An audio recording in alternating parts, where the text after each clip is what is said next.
Is your air actually clean or just looks that way? This is the Sonoff AirGuard, an affordable matter-ready sensor. I've stress tested it for weeks, and there's one big catch you need to know before buying. Let's inspect. High-quality air isn't just about comfort, it's about health.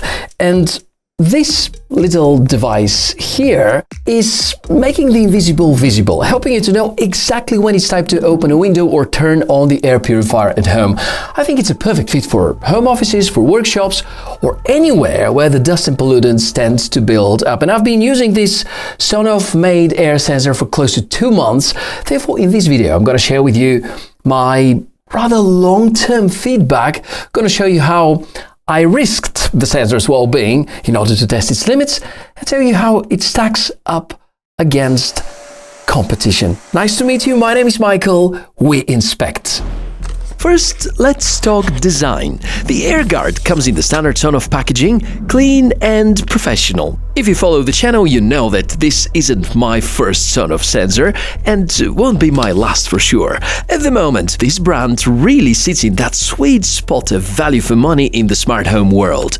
Two features stand out immediately. It detects PM2.5 particles, those tiny dangerous pollutants, and it supports Matter, which is currently the biggest trend in smart home connectivity.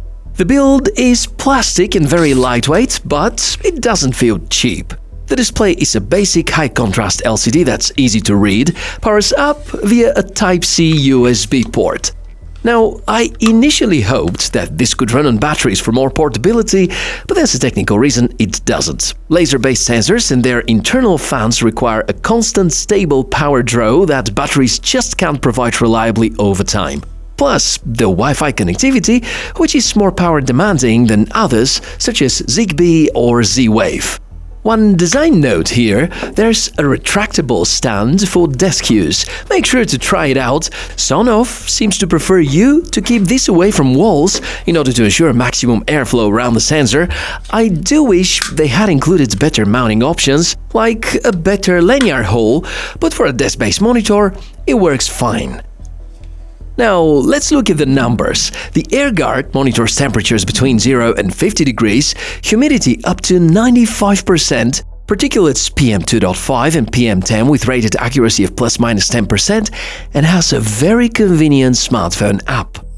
Inside, Sonoff chose a rather high-quality component. It's a Plantower-made laser scattering sensor. It's the same technology that is used in many other rather high-end indoor monitors. Uses a tiny internal fan in order to pull air across a laser beam, and that's how it counts the particles. Interestingly, the hardware is actually capable of measuring PM 1.0, but somehow Sonoff hasn't enabled this in the current firmware. For a device that costs around $20, and I mean here the sensor itself, I think getting the genuine Plantower sensor inside is a fair deal given the overall price of this monitor. But you and me know that theory is one thing, but the real world stressing. Let me show you more. Let's start with the incense test. This is the easiest way to spike the PM2.5 levels. I placed an incense stick about a meter away, and within 30 seconds, we can see a massive jump in the values. When I moved it closer, the alarm triggered immediately. This confirms it's sensitive enough to act as a secondary smoke detector in a workshop.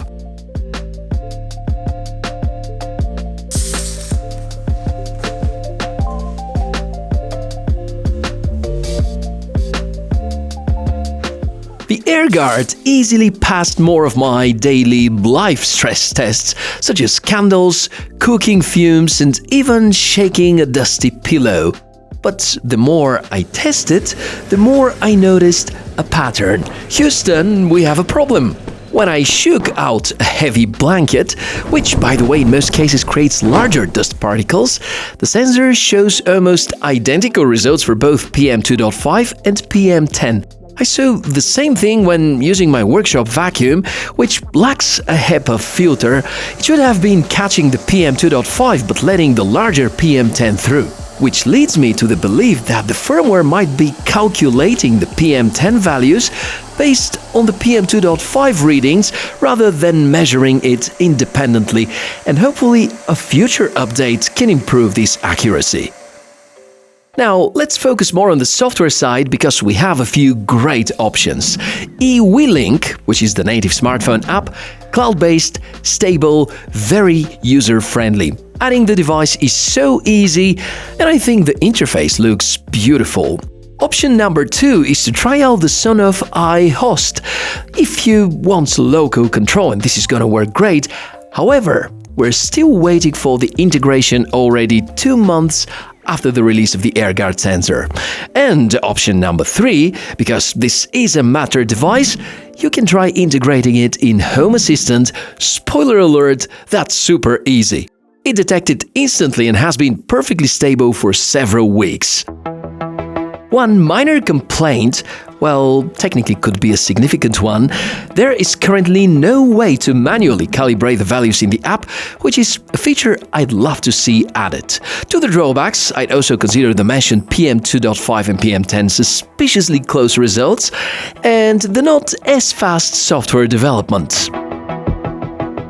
So, what's the final word about it? I've gone beyond the standard tests, and I even left this in a dry spot, outdoors during the winter, and even in high humidity and near freezing temperatures. The AirGuard is staying strong. It's well built, in my opinion.